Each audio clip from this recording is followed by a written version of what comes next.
వీఎన్ఎన్ న్యూస్కు స్వాగతం. నా పేరు కిరణ్ కుమార్. ఇప్పుడు హెడ్లైన్స్.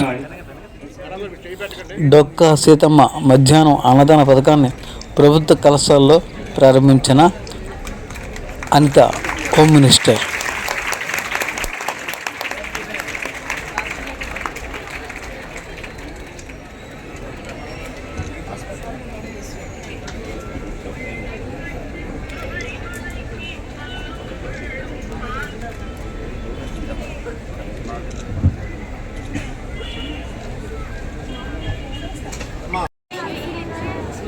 కొంచెం సైడ్ ఇస్తే పిల్లలకి విజిబిలిటీ ఉంటుంది sir. If possible. It's mind program, mike ఉండదు. So just you have to listen, see and observe. ఈరోజు మన డొక్క సీతమ్మ భోజన ప్రోగ్రామ్ ప్రారంభిస్తున్నాము. అంటే ఎన్ని ఎఫర్ట్ ఎందుకు తీసుకుంటున్నామంటే ఒకటే అబ్జెక్టివ్, మీరందరూ సరిగా చదవాలి. చదివి మిమ్మల్ని ఎక్విప్ చేసుకుంటే మీ కెరియర్ అనేది ఒకటి సెట్ అవుతుంది. ఆ సెట్ అవుతే that is the most I should say precious gift మీరు మీకే ఇచ్చుకుంటారు. కాబట్టి దయచేసి సరిగా చదవండి. మీరు చదవాలని చాలా ఎఫర్ట్ ప్రభుత్వం తీసుకుంటుంది.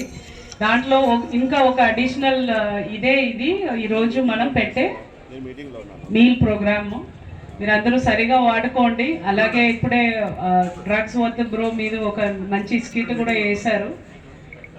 ఈ వయసులో ఆ టాపిక్ని కూడా మనం సరిగా అర్థం చేసుకొని ఎలాంటి డైవర్షన్స్ లేకుండా చదివితే మా అలాగా పైకి ఉంటారు, లేదంటే you will decide your life ఎలా ఉంటుంది అనేది.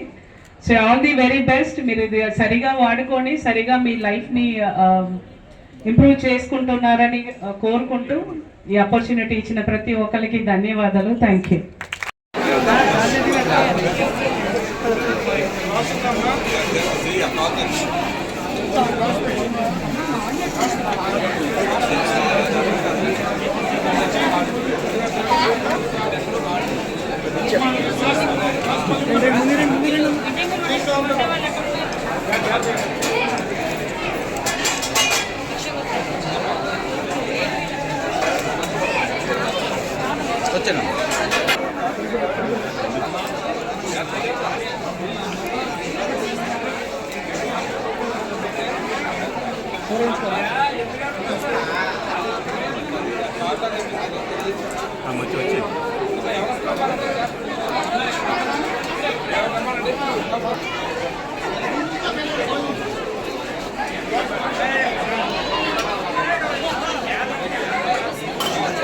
గారు దానికి ఒక నేమ్ ఇచ్చారు ఈరోజు. డొక్కా సీతమ్మ గారి పేరు చెప్పి, డొక్కా సీతమ్మ గారి పేరు తరఫున మనం ఈ మధ్యాహ్న భోజన పథకాన్ని ప్రవేశపెడదామని చెప్పిన వెంటనే గౌరవ సీఎం గారు కూడా ఒప్పుకొని ఈరోజు ప్రత్యేకంగా దానికి నామినేషన్ చేసి ఈరోజు మధ్యాహ్న భోజన పథకాన్ని ఏర్పాటు చేశారు.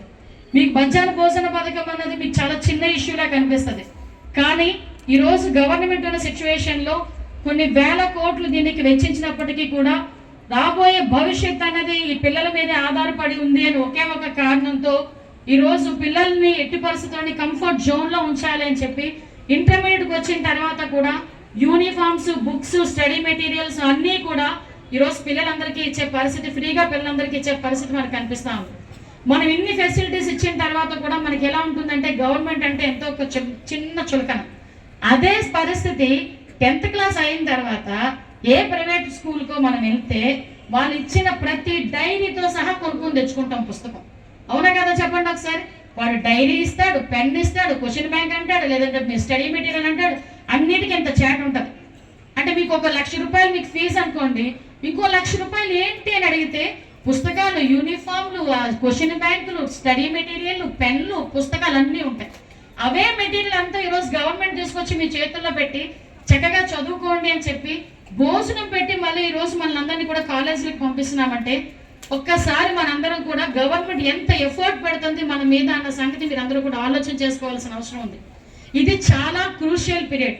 ఈ టైం చాలా మంది ఏమనుకుంటారంటే అందరూ మన సినిమాలన్నీ చూసుకొని ఒక్క 2.5 గంటలు అలా చూస్తున్నంత సేపు ఏమనుకుంటామంటే ఆ తెర మీద ఉన్న పవన్ కళ్యాణ్ మనమే, ఆ తెర మీద అర్జున్ మనమే బయటకు వచ్చి ఇట్టా అంటుంటాడు. బయటకు వచ్చి ఏంటిది ఇది చెప్తారు కరెక్ట్గా.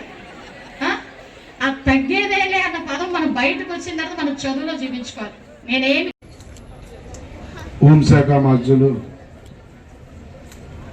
మేడం అనిత గారికి,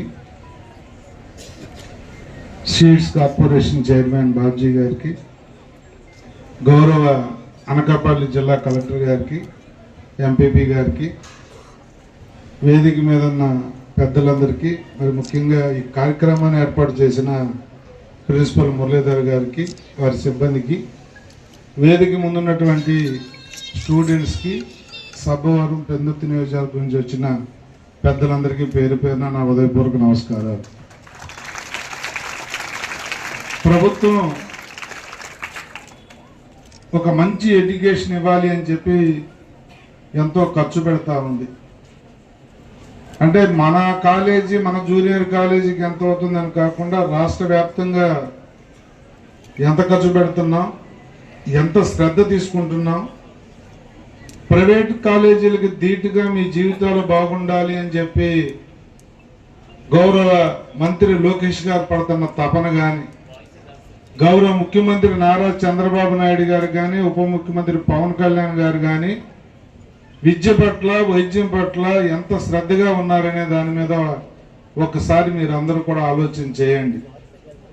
ప్రభుత్వం మన మీద ఎంత ఖర్చు పెడతా ఉంది, దానికి తగ్గ ఫలితాలను మనం ఇవ్వాలని ఎడ్యుకేషన్ ఇచ్చే సిబ్బందికి కానీ, చదువుకుంటున్న మీకు కానీ ఉంటే తప్పకుండా మా ప్రభుత్వం కన్నా కళలు, మన నాయకుల కన్నా కళలు నెరవేరి మీలో చాలా మంది ఈ దేశం గర్వించదగ్గ స్థాయికి ఎదుగుతారన్న దాంట్లో నాకేమాత్రం అనుమానం లేదు.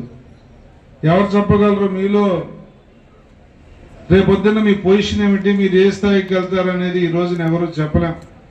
ఆ తర్వాత మేము కూడా గర్వంగా మీ తల్లిదండ్రులతో పాటు ఫలానా స్టూడెంట్ మా సభవరం జూనియర్ కాలేజీలో చదువుకుని ఈ స్థాయిలోకి వెళ్ళింది అని చెప్పి, అప్పుడు నేను ఎమ్మెల్యేగా ఉన్నాను, ఈ పాప కానీ ఈ బాబు కానీ మా కాలేజీలోనే చదువుకున్నారని చెప్పి మేమంతా గర్వంగా చెప్పుకునే స్థాయికి మీరు ఎదగాలని చెప్పి మేము కోరుకుంటా ఉన్నాం.